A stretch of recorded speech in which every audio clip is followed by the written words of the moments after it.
I do quite a bit of these, but this one is especially challenging to think of what to talk about because generally my audience is more of like that corporate crowd and not necessarily like the entrepreneur. And being an entrepreneur myself and getting punched in the face every day myself, I wanted to make sure I was providing something that was relevant to everyone here other than just theory and war stories and all the above. So I know there's probably a title to this. I'm probably going to go off script. If you have questions, I encourage you to just ask them at any point if there's a pause, because I want to make this as beneficial to everybody and not just me up here on the stage talking about helicopters and stuff. So just a little bit of my background. I spent 10 years in the military. The last half of it, I was with an organization called the 160th. They're commonly referred to as the Night Stalkers. They're responsible for providing special operations rotary assets to other special operations units. So think SEALs, Green Berets, CAG, Rangers, MARSOC, basically any other special operations entity. The aircraft that I flew, which is behind me in that picture, is called the MH-60 Mike DAP, which is the acronym for Direct Action Penetrator. And no, that's not the other thing. It's aircraft. They actually, the Army actually for a while stopped letting us refer to it that because of it, and then finally, we brought it back. But essentially, what it is if you're familiar with the Black Hawk helicopter and you're familiar with the Apache helicopter, we married the two, and they made this ugly but yet oh so beautiful baby of an aircraft that has more fuel, ammo, and weapons than really any other military helicopter in the world. And there's only 10 of them. So I had the absolute privilege of, for 5 years, I had a team of 70 guys and 12 aircraft. We deployed around the world. We primarily provided close air support to 2 Tier 1 organizations. And so the lifestyle of that was White House presses a button in the middle of the night, and we get a text message. We wake up, and we go disappear to whatever godforsaken place we had to go to. It was an incredible experience, and my wife, Grace, was very supportive of it up until a point, which we'll get to in a bit. But being a 26-year-old skinny captain with a little bit of leadership experience and being thrust into the #1 helicopter unit in the entire world and being in charge was definitely a couple years of getting punched in the face. That I managed to figure it out, but I can equate it to later on stepping into a small business and being the new leader of this small business and yet again getting punched in the face and just trying to figure it out. And through that journey, I picked up different ideas, theories, but actual practical applications of how to navigate all of that, and a lot of it stems from flying that thing. So during the 5 years I was there, did a number of deployments, mostly clandestine operations, doing some different things in different places. My daughter Ella, she was 2 at that time, so this is right after I got out. I had the absolute privilege of working with some really exceptional people that are all attributes first, skills second. You can teach a monkey to fly. And when I think about what that means for a small business, leadership is the hardest technical problem to solve. It is the absolute hardest technical problem to solve, and it is the greatest burden that you can take, whether you're in the military or whether you're in small business. And so for those of you that own businesses, or those who are about to buy businesses, or those that are leading businesses, what you're doing is not for everybody. And it can be leading, whether you're in an aircraft or you're under urgent care or when you're in an accounting practice, it doesn't matter. It's the hardest thing you can do. So we're going to dive into that a little bit. So what do?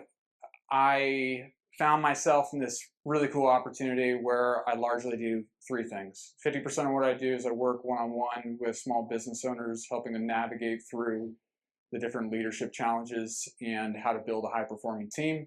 The second is companies come to me and say, hey, I need an operator, and I literally find them like a no shit former operator to go run their HVAC or plumbing or whatever it be business.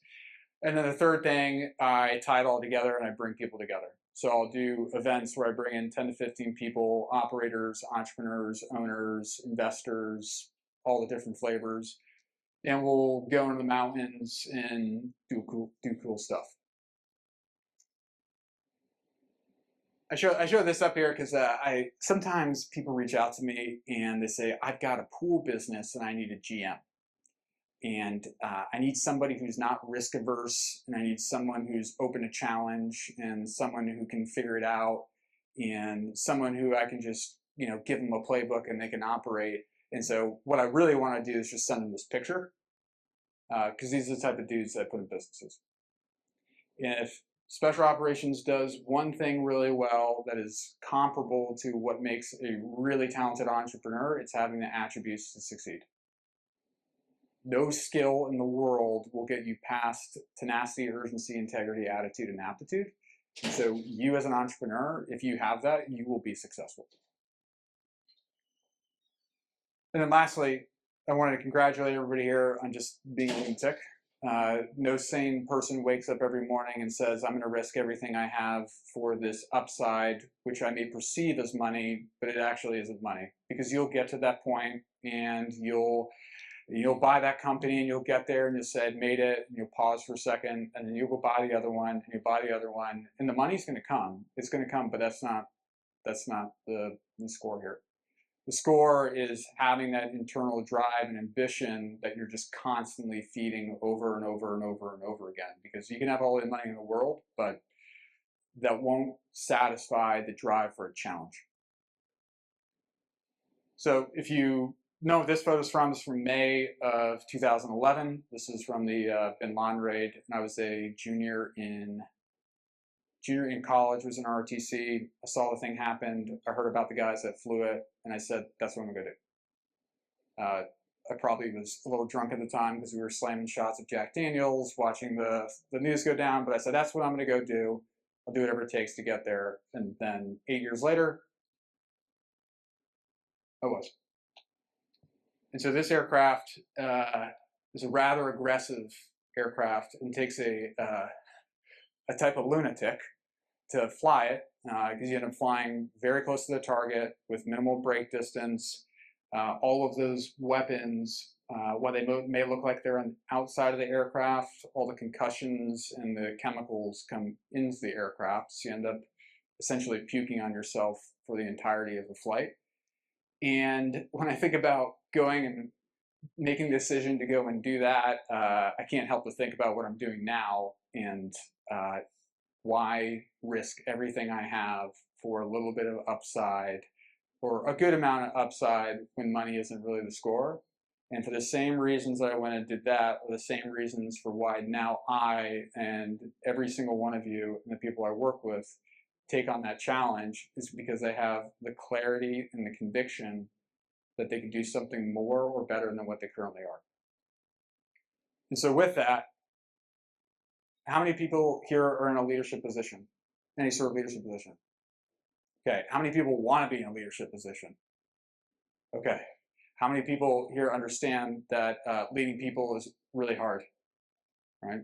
I bet if I asked everyone here to write down what is the biggest challenge that you're facing as a leader today, you're going to write it down, and there's going to be a theme, and it's because it's people. Doesn't matter the industry, it's every problem is a people problem. And so how do you navigate that? Well, you try to build a team. And there's certain things that you do when you build a team that will help alleviate all those stressors, even though they're always going to be there. I had 20 of the best attack helicopter I had the 20 best attack helicopter pilots in the world. Do you think I had people problems? Yeah, every day. Personality issues like big egos, small egos, egos that want to get bigger, quiet guys. But there were areas that I did not have to focus on because we had the systems and processes in place that removed that gray area that so much of leadership is based off of. So because Kevin decided to let a pilot talk on the last thing of the event, and I deployed a couple of times, of course, I'm going to tell a war story, but I promise it's relevant. So this was December 31st, 2019, right before COVID happened. December 31st, 2019, my wife was a month pregnant. We just did our first joint Christmas where her family came and my family came, and everybody got drunk and people started yelling and the whole thing. It was just an absolute disaster, and we were finally enjoying some downtime, and I was not on a deployment cycle. I had a couple months off before I was going to go to Afghanistan, and everybody had left, and I said, you know what I'm going to do? I'm going to go to hot yoga. Because I'm secretly a hippie inside. I woke up, I went over to the hot yoga studio in East Nashville, 7 o'clock in the morning. And the thing about that hot yoga class is you can't bring your phone. And the thing about the 160th is you must always have your phone. If you're on vacation, you have your phone. If you're on your honeymoon in Croatia, you have your phone. You're glued to it because if a text message comes, you're getting to the compound and you're figuring out what's going to happen. And so lo and behold, I'm like, all right, well, can't bring my phone to class, but I got this smartwatch. Toss the phone in the car, walk into the class. My watch starts buzzing, and you look for a certain series of numbers. And if you had a certain series of numbers, it meant whatever you're doing, you have 45 minutes to get to the compound to be prepped to go pretty much anywhere in the world. Well, being that I wasn't on call, I left. I called my wife. I said, I got to go up to the compounds. Gonna have to cancel our New Year's Eve plans. Got to get the guys out. And, being 1 month pregnant and fretful and all of that and all the hormones associated, she's like, you're not going, right? I'm like, I'm not going. I'm not on the list. And I get up to the compound, and what do you think happens? I'm going. Because I, for whatever reason, decided that I wanted to get to a certain skill level as a pilot in the organization, and because of that, that basically meant that, like, if something happened, and Christian's going. So I call my wife again, and I say, grab my bag, meet me at the Chick-fil-A. There's a Chick-fil-A outside the compound. Meet me at the Chick-fil-A, please. And and already I'm like, I'm gonna have to buy a lot of jewelry to recover from this. He's like, oh, where are you gonna go? I'm like, well, I'm just so good, they have to take me. But secretly inside, like, this is what we live for. You spend years, countless days and nights, training, prepping, executing for this type of opportunity. This is what we do better than anybody else in the world. So we meet at that Chick-fil-A. I had a little bit of break while the guys are loading the aircraft. She's pregnant, so she's hungry. And we're sitting there, she's bawling her eyes out. It's New Year's Eve on a Chick-fil-A off the highway in Kentucky. And you have all these people like looking at me and my wife who's bawling. And I was like, they all probably think I'm like dumping her on New Year's Eve or something at a Chick-fil-A in Kentucky. Literally they know. And, we say our goodbyes and all that. And with this type of thing, you leave and there's no set time. It's not like, hey, I'm going to be back in 2 weeks, or hey, I'm going to be back in 9 months. They'll go anywhere from 3 weeks to a year.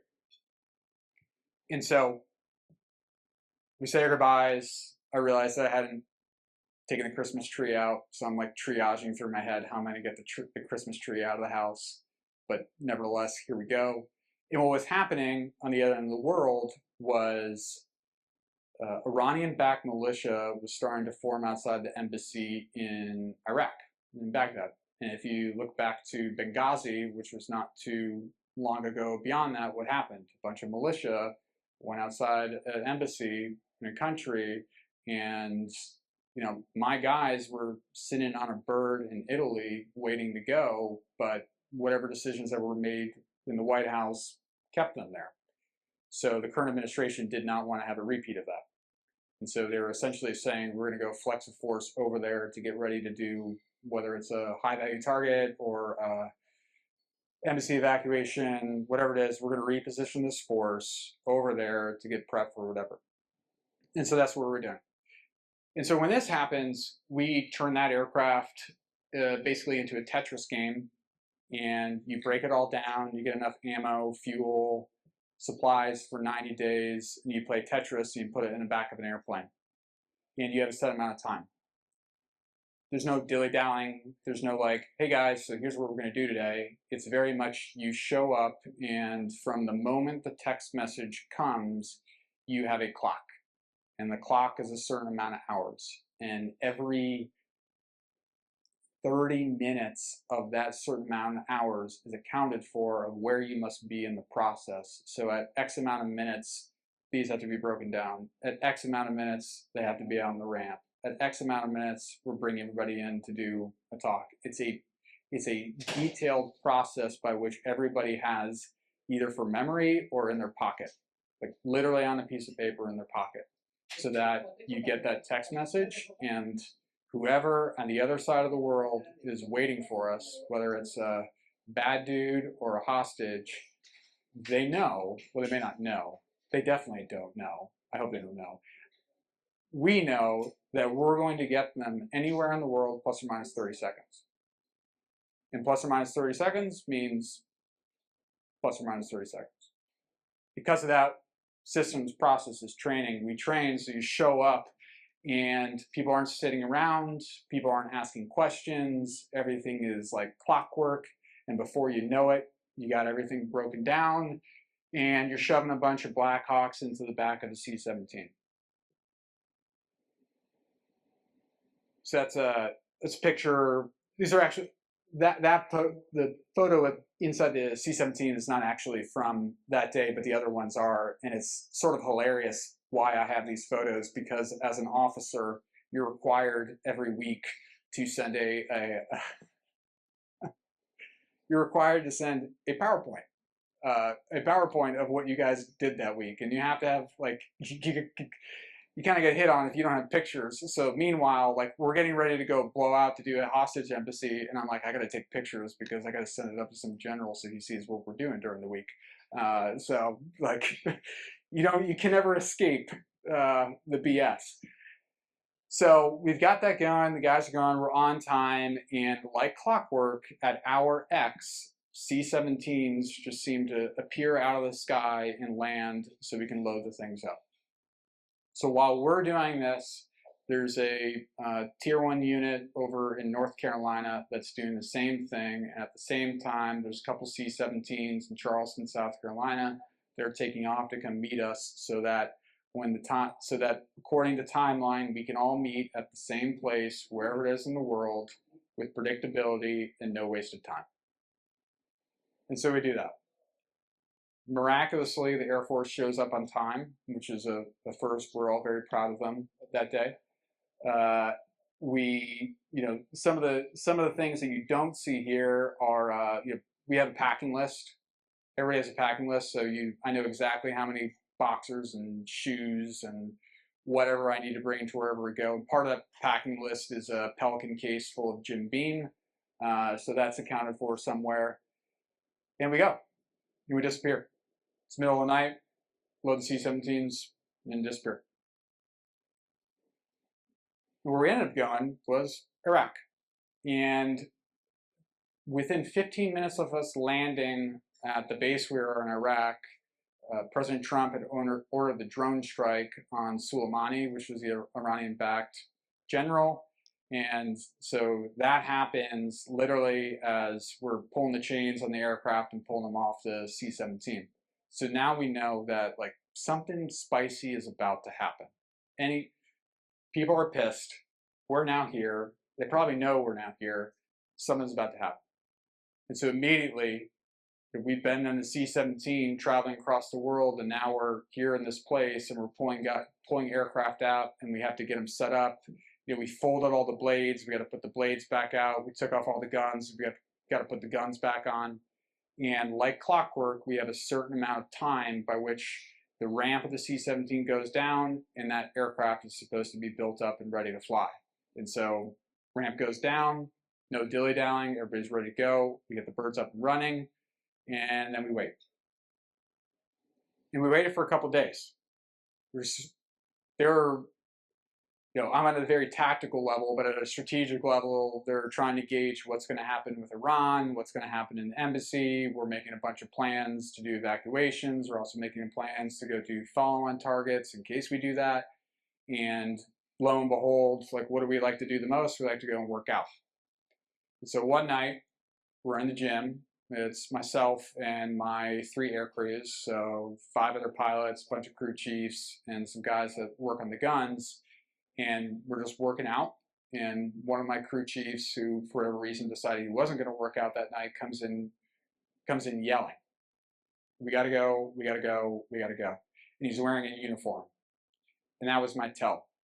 Because most of the time, unless I was actually in the bird flying, wearing flip-flops and Lululemon, and this guy's in a uniform.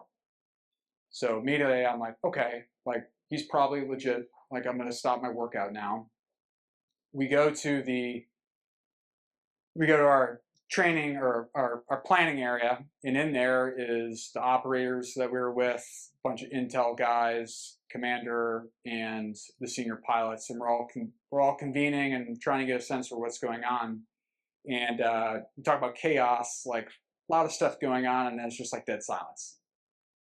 And the commander at the time puts out a very simple brief and says, "Take all the guys, bring them to Baghdad, come back, pick up the operators, and get out of here.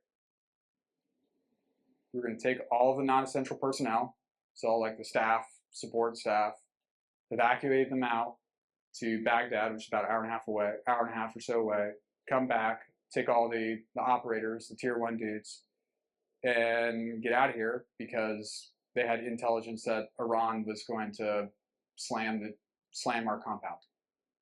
Credible intelligence that Iran was now pissed off and they were going to launch a bunch of whatever at us, slam the compound. They knew that we're there, so now we got to go. And what's interesting is, like, that's all it was said. And it was like, okay, cool. And in my mind, I'm thinking, oh, cool, sweet. Like, all right, like, great. Like, this is pretty simple. I fly a gunship. I have all the ammo. I have all the fuel. Like, we're going to take off. We're going to escort the flight. We'll make sure everybody's there. If anything pops up in the way, we'll take care of it. We'll come back. Well, lo and behold, we had too many people, too few aircraft. So now I have a fully loaded gunship that I now have to put people in. And if you come back to this,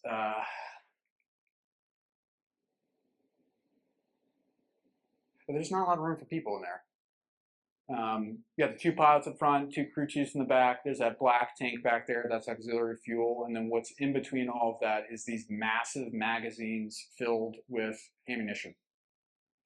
But because of the situation, we had 5 extra people that we couldn't fit on the other aircraft, and so they're looking at me and saying, "You're gonna take them."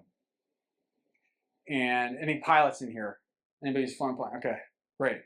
Well, I know you are. I know. What's the max gross weight of a Black Hawk? Do you remember? Yeah, 24,500 pounds for that one. If you know anything about aviation, there's limitations to the weight that you can take off based off of the structural integrity of the aircraft and also the environmental limitations. So really simple. If it's really hot out, you can't take as much weight. If it's not as hot out, you can only take the weight allocated by the structural limitations of the aircraft, which for this one are 24,500 pounds. I have 5 extra people, and I'm already at 24,500 pounds. So now I'm faced with this dilemma where I have 5 people that absolutely need to get out of there. There's nowhere else to take them because of the threat. I have a fully loaded aircraft, and I'm in charge of the aircraft, and I have a crew who's looking at me. They're doing the mental math in their head, and they're saying, "Hey, this ain't going to work." The thing about entrepreneurship in this situation, there are no rules. Like, there's a book that tells you that you can't take off more than 24,500 pounds. It says it right there in the book. You can't do it. In entrepreneurship, yeah, there's you can read EOS or Scaling Up or whatever business book you want, and it'll tell you, hey, like, this is what you have to do. But how many of you small business owners out there are faced every day with something you don't have the answer to and there's no playbook to figure out how to do it? there are no rules. And if there were rules, it wouldn't be entrepreneurship. Your decisions as an entrepreneur are based off the risks that you can mitigate and the risks that you can accept. When there are no answers, when there are no rules, it's what is the risk, what can I mitigate, and what can I accept? And in this situation, the risk was I take off with the extra weight and something goes wrong, or these guys stay here and something goes wrong. And the thing that could go wrong if they stay here is you have this impending attack. And I made the decision that in the absence of any rules or playbook of what to do, the risk I was going to accept is I would rather be the fault for something going wrong than leave it up to another country. And so I went to my crew, and I had this one guy with me. It was his first deployment ever. He was my co-pilot. It was hilarious. He was supposed to just be like the spare pilot in case anything, like we had to like fly ferry an aircraft somewhere. And sure enough, here he is. Never deployed before, been in the unit for about like 3 months. And now he's looking at me and I'm like, yo dude, like we're gonna go way overweight on this thing. You good? And he didn't know what answer to say, so he just kind of shook his head. The other crew chiefs, they're down for it, and we load up the bird and we get ready to go. The thing about the aircraft that I flew is because we're now like the protector of the flight, the remainder of the flight is relying on us to be able to navigate around and shoot anything that happens. Because of that, we take off last. So you have 5 Blackhawks, 2 Chinooks, which are the really big, it's like the 2 palm tree with a dumpster in the middle, and then me. And the other 2 attack aircraft, my 2 sister ships, they're staying back here in case something happens and they need to like take off and fight off anything that's close by. So I have 7 aircraft in front of me that are taking off. The thing about flying in the back of the formation is now you're going to inherit everybody's dirty wind. So your efficiency taking off is a lot worse. And so they start to take off. And the lead aircraft, he calls up and he says, hey, I'm taking off. And everybody else starts moving forward. Because of my weight, I couldn't hover. I had to essentially take off like an airplane. So imagine just trying to glide down the runway, get as much speed, and eventually try to convince magic to let the thing leave the ground. And so we start doing that. I've got these 2 giant aircraft in front of me. They start taking off. And finally, I'm like, okay, I've got the space. I can do this. I can start to break ground a little bit. And the lead aircraft, flown by this one gentleman who's the senior pilot of the entire organization, like the guy, like the best, arguably the best Black Hawk pilot in the world, comes over the radio and says, hey guys, I gotta land. I forgot to shut my door. And so what does he do? He slows back. He starts to set down because he's got to shut his door. And so what happens with the aircraft behind that? They start to slow back, land, and you got these 2 big palm trees in front of me. They're slowing down. Well, the thing about the takeoff I was doing is once I begin to break ground, there's no coming back down. And so I'm about a foot off the ground. I've got 2 palm trees in front of me. They're getting closer and closer. I can't stop. I can't hover. And so my choices are to either crash into the 2 aircraft in front of me or somehow seemingly get myself over the desert floor without hitting the desert floor and take off. My co-pilot is just sitting there like a bag of sand. I don't think he knows what's going on, but I was basically like, Steve, don't touch anything. Just like sit there, please. He did a great job. He's actually a very talented guy now, but I basically, we got in the aircraft, like, yo, dude, just like sit there, don't touch anything. And if I need you to write something down, I'll let you know. And so these aircraft were getting closer and closer to me. And in that split-second decision, I decided to aggressively bank the aircraft to the left. It was really kind of the only option. And I banked the aircraft out to the left. Now we're kind of over the desert floor. You got this refuel probe that sticks out beyond the aircraft, about like 6 to 8 inches above the ground. I'm trying not to scrape it, and slowly I'm pulling the guts out of this thing. So there's a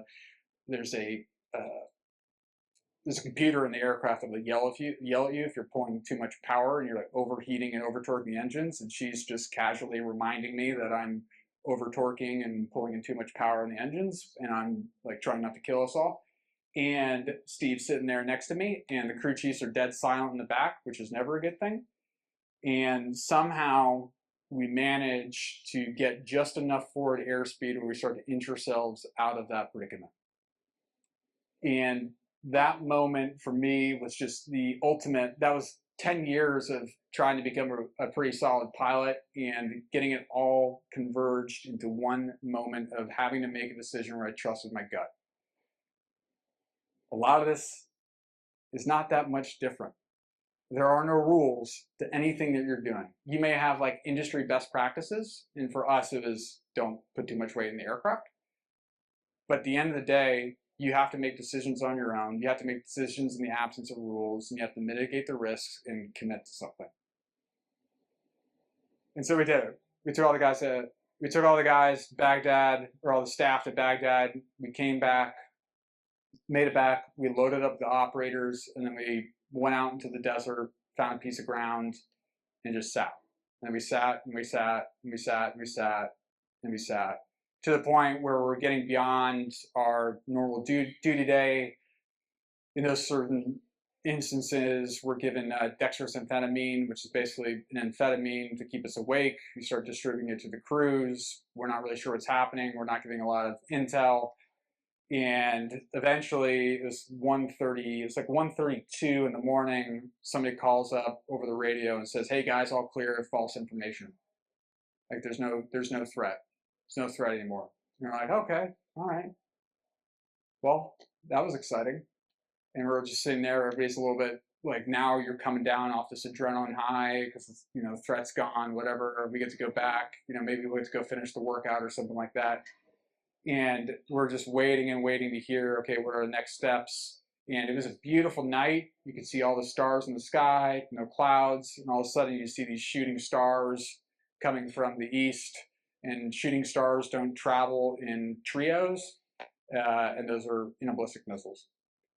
And so these interballistic missiles are coming out over the horizon, and they're going, and we're watching it happen because you cannot miss them. And they go and they disappear on the horizon, they disappear to the west, and the whole sky lights up.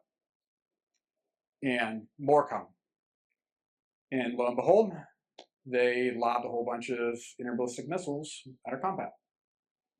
And so now we're sitting there in the desert, really wondering what's about to happen. We have limited information. You're sitting in this aircraft in the middle of the desert. In my mind, I'm thinking, well, we just started World War III and I'm probably not going home. And that sort of acceptance is an interesting one. Like reflecting on it now just seems sort of natural because you're in the moment. But we legitimately in the aircraft thought, all right, like we're about to be here for a very, very, very, very long time. And so finally, you know, the guy that said it was all clear, you're good to go, you know, he comes back on the radio sheepishly and starts putting out some information of other credible threats that may be occurring. And so lo and behold, we wait just a little bit longer, get everybody organized, come up with a very brief plan, disseminate it. At this point, crews are all over the desert. Everybody's decentralized. And we take the attack aircraft and we take off first. We go back to survey the damage and see if there's any threats. There wasn't at the time. And so we're flying all around our compound and the base itself, trying to see if there's anything that needs to be paid attention to. We see all the crater holes. One of the craters, it's not pictured here. It's basically behind the aircraft, was exactly where my aircraft had been parked about like 12 hours prior. And I took that picture because I was like, I got to put this in the PowerPoint someday, so I might as well just take the picture. Why not? It's actually a beautiful picture. But I remember sitting there watching the sunrise, thinking how beautiful it was, and feeling like legitimately fortunate that, all right, like we have another day. And in the back there, that black heap of metal, that's a Black Hawk. There's another National Guard base outfit right next to us where, you know, a lot of our stuff was spared Fortunately, they demolished our gym, which we were really pissed about.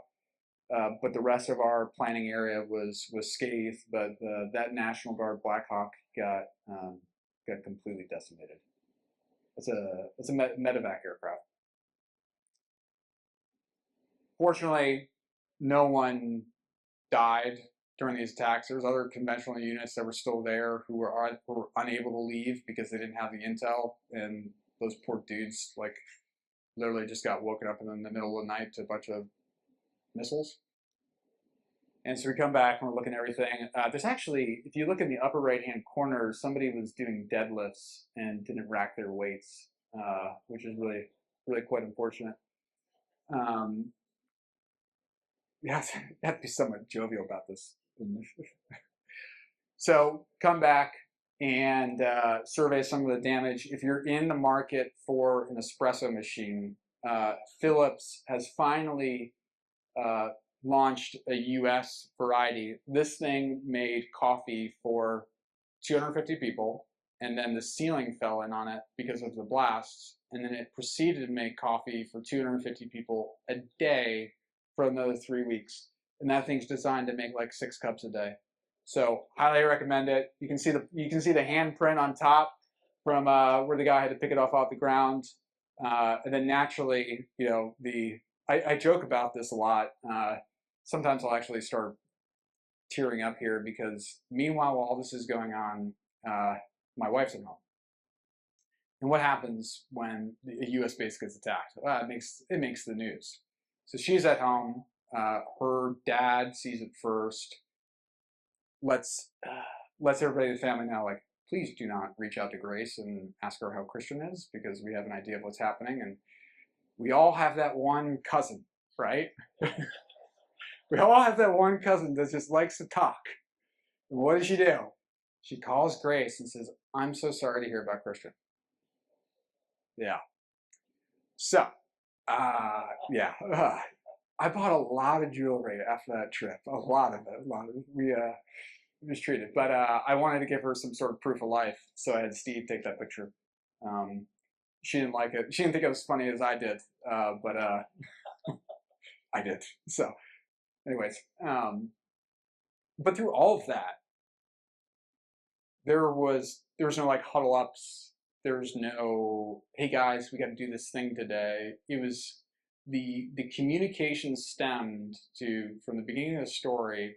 Hey guys, we got to take the dudes to Baghdad. We have to come back to get the operators and go to the desert.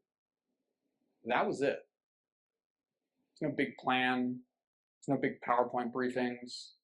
There's no, hey guys, like call me on this radio if you have any questions. There's no like, hey, let me pull you aside and make sure you're good to go. I'm gonna coach you through this thing. The commander literally said those words, and that spurred all of us.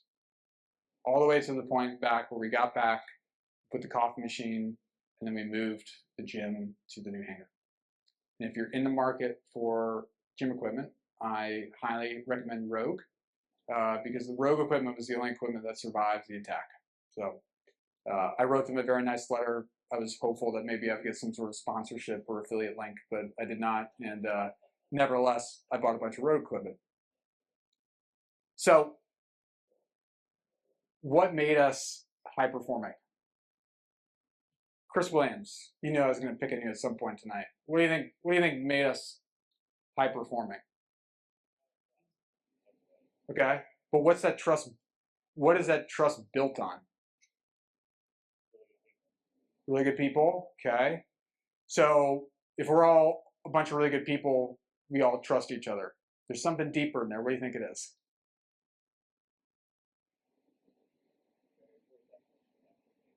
Yes. Very clear expectations. Who else wants to offer an answer before I start pointing? What made us high performing? Sir. Yeah, training. You think that was my first time loading a C-17? No, I was terrible at it. And so whenever I showed up to load the C-17, I had the nice warrant officer who's like the guys that say, hey, Captain Ruff, like, you need to go work on that PowerPoint deck. I got this, don't worry. So yeah, training, yes, and also knowing who the subject matter experts are. What else? being well prepared. Yeah. Being well prepared. Having a plan. Having something to execute off of. Is there a playbook?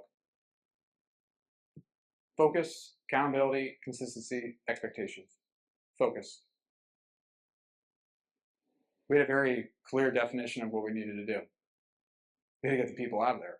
We had to get the people out of there, and we had to go to the desert. That was it.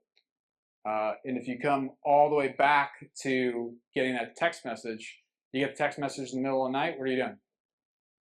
You're going to the compound, you're not breaking up with your wife at Chick-fil-A, you're getting the birds in the aircraft, and you're going.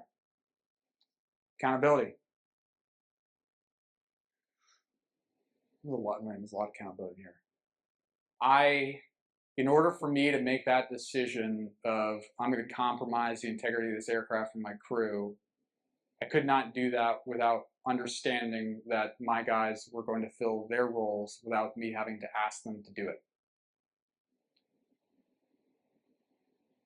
The fuel guy. You know, the actual hero of the night was this 20-year-old kid from the Nebraska National Guard who, in the midst of all of this, everybody else had like fled and like gone to their bunkers and were like hunkered down because they knew something was happening. And this 20-year-old kid from the Nebraska National Guard who somehow ended up on some detail refueling aircraft, in the chaos of everything that was like people fleeing this compound and planes coming in and out, the air traffic controllers actually just like up and left. They left their little building and just like left it to us to figure it out. And this 20-year-old kid was out there refueling aircraft. He was doing the job that he knew he had to do, and nobody had to ask him to do it. Consistency. There's only one way to put 2 Blackhawks and a Little Bird in the back of a C-17. There's literally only one way. And there's only one way to do it so fast that you can show up and be out of where you are in less than 20 hours. And expectations. Talked about how when we showed up to load the aircraft, there's no talking, there's no trying to tell everybody what to do. Everybody knows exactly what's expected of them, how to do it, and who they're going to look to accomplish it. 90% of the issues that I see in small businesses or challenges that I see with leadership stems from any one of those. And you can't have any one of those without having the 3. You can't have focus without understanding what is the expectation you have to achieve to arrive at that. You can't have accountability without having expectations to base them off. And you can't have any of this and grow without doing it consistently. So focus, like break it down. If everything is important, nothing is. Of course, I was feeling very sorry for my wife at the moment, and I made up for it in dividends later. By the time that text message came up, like that was it. Leaving the compound. We didn't really have a plan. There was no plan. The plan was like take the aircraft and get out of here. Your objective and having definition around your objectives is going to serve you better than any plan, because as soon as you commit yourself to a plan, you've now committed yourself to a sequence of actions rather than having the internal flexibility to just say, all right, I'm just going to figure it out. Accountability. Accountability is one of the harder things to do as a leader, because it's often viewed as I'm coming down on you for not doing what I told you, what was expected of you. But a good leader never gives an expectation without the conviction that they can actually do it. So accountability to me is if I'm going to ask you to do something, it's because I have the conviction that you can. And if you're not doing it, I'm coming to you and asking you because I have a belief that you can, and there's a gap that we need to solve. So rather than focusing on what hasn't been achieved, focus on what is the gap to gain, and how am I a leader going to get you there. Consistency. Chaos thrives in randomness. There have been many nights where you've been over a target and, yeah, guys, this is going to be a pretty easy one. I'm just going to show up. We're going to go knock on the door, get the guy out and leave. And then all of a sudden, the entire world is blowing up around you. People are running everywhere. Bombs are being dropped. People are shooting back. And all of a sudden, your plan just went to shit. and now the whole world is erupting inside of you. How many people have felt chaos in their small business before? Yeah, I did this week. I got 20 roles this past week. I'm a one-man shop for this recruiting thing, and I got 20 roles, and most recruiters get 20 roles in a year. So yeah, being a little bit chaotic. So where do I default to? Systems and process and training. Results emerge from patterns and rhythm. And so when everything goes to shit, fall back to what you know, and that's your systems and processes. Chaos thrives in randomness. And lastly, expectations. Expectations need to be specific, they need to be shared, and they need to be supported. Specific. If I tell you to go work out this week, is that a clear expectation? No. If I tell you to go work out 4 times in the next 7 days at 5 o'clock in the morning and follow this program, is that a clear expectation? Better. Specific, shared. Why are we doing it? Why am I asking you to go work out? Why am I asking you to take people out of this compound? Why am I asking you to wake up in the middle of the night and disappear to wherever to do whatever thing? Understanding why, the intent behind it, not only gives them the situational awareness of like, why am I doing this? But in your absence, it influences their ability to make decisions without you. If I understand that the expectation is me to work out 5 days this week because I need to lose weight, well, okay. If you're not here to give me the plan, I can, with a small amount of training, make a decision for my own and still how to accomplish it. And last thing is supported. Are all the training resources and tools provided? I wouldn't take a new guy and say, go put this Black Hawk on a C-17 without showing him how to do it, telling him why we have to do it, and providing him with the resources to be successful. That guy Steve that I talked about, the sandbag dude that was sitting next to me during the flight, we were there for about like another 45 days. I didn't touch a set of controls the entire time. He flew every single flight we had from that point on because I saw the gap that he had, I saw where he needed to be, and I made him fly until he was crying, until he didn't want to fly anymore. And then I made him fly some more. So what does it all mean? Everybody remember what this is from? COVID. Yeah, chaos, right? Well, after that deployment, despite the jewelry that I purchased for my wife and the promises that I made, I got out. It just wasn't a sustainable way for us to raise a family, and being gone for 270 days a year for 5 years had taken a toll. And my wife said, Christian, you should, I think it's time to get out. I was kind of ready for something different, and she's like, you should, go, find a nice job. And I said, okay, I'll go find a nice job. Well, I found a job running in urgent care during COVID, which I would argue was much harder than anything that I had done in the military, because now you're in an environment where you're not necessarily surrounded by the same type of driven entrepreneurial people like you. You are in a small business. And so I got hired to be the integrator, for those who are familiar with EOS, to be an integrator for urgent care practice in COVID. And it was a doctor, great dude. He just had the self-awareness to know that he was not going to be the person to lead. And if you remember urgent cares in COVID, they got a lot of business, like a lot of business. And he saw the opportunity to grow it, but didn't have the structural or operational mindset to do it. And so he hired me to. And when I came into the organization, you had a lot of great people. You had that trust that Chris was talking about. You had a lot of great people that liked each other, but there was a lack of expectations and accountability. And what we quickly discovered was that as a function of that, now we had 30% more staff than we needed. And with the ups and downs of COVID, that changed every week. 1 week you need to hire an additional 10 people. Next week you need 20 less people. And so we quickly realized that what was lacking was focus, accountability, consistency, and expectations. And so we did that. And it wasn't just me. I was just the soapbox, like I am right now, hammering on focus, accountability, consistency, expectations. And we went from 1 urgent care with a tent to 4 urgent cares in about 8 months. It was brutal, absolutely terrible. There was a period of time where we were trying to get people to just show up, like literally to just show up because they were making more unemployment. And so I was like, I got an idea.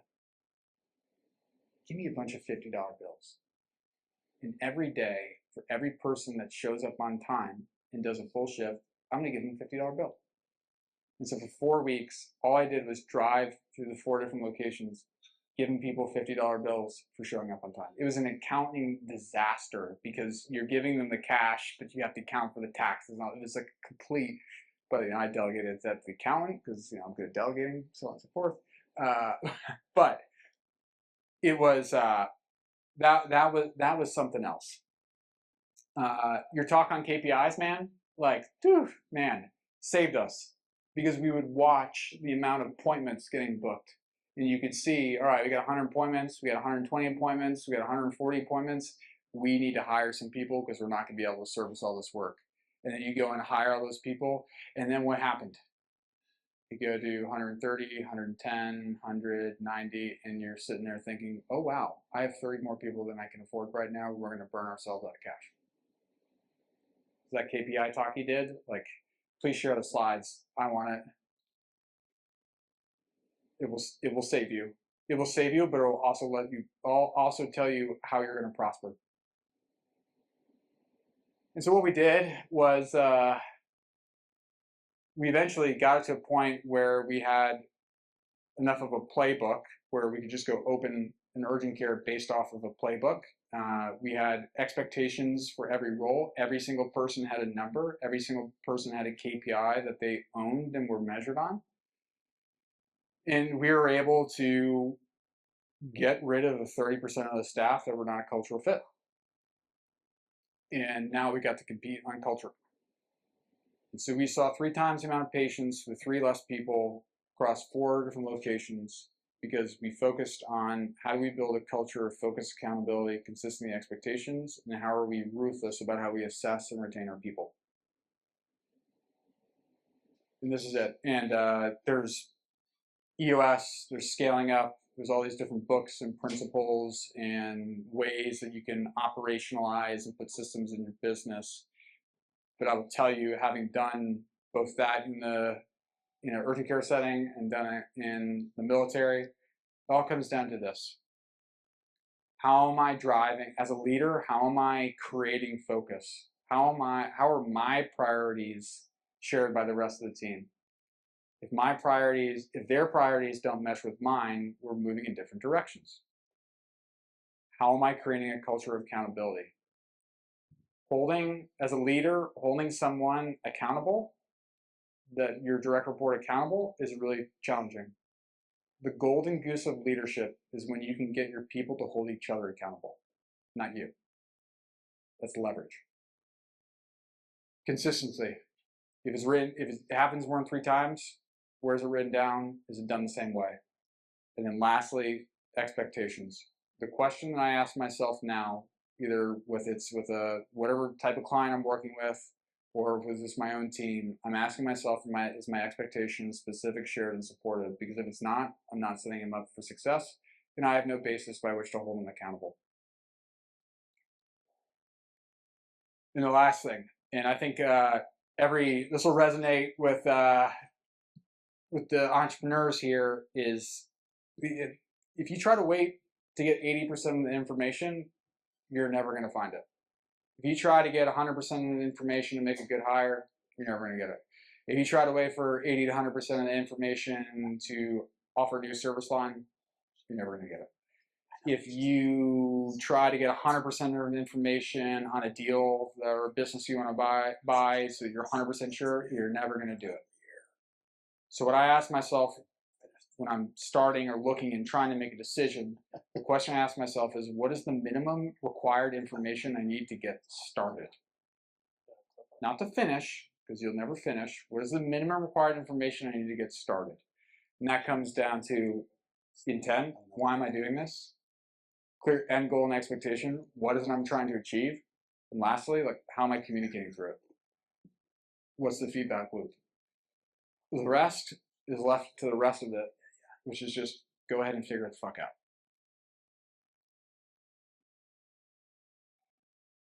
What do I need to get started? Go figure it the fuck out. And so now it's your turn. To the people who are here already leading a business, I salute you. You're absolutely crazy.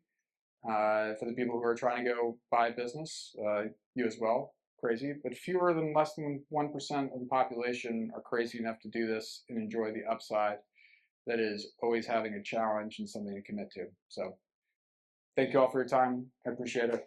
And yeah.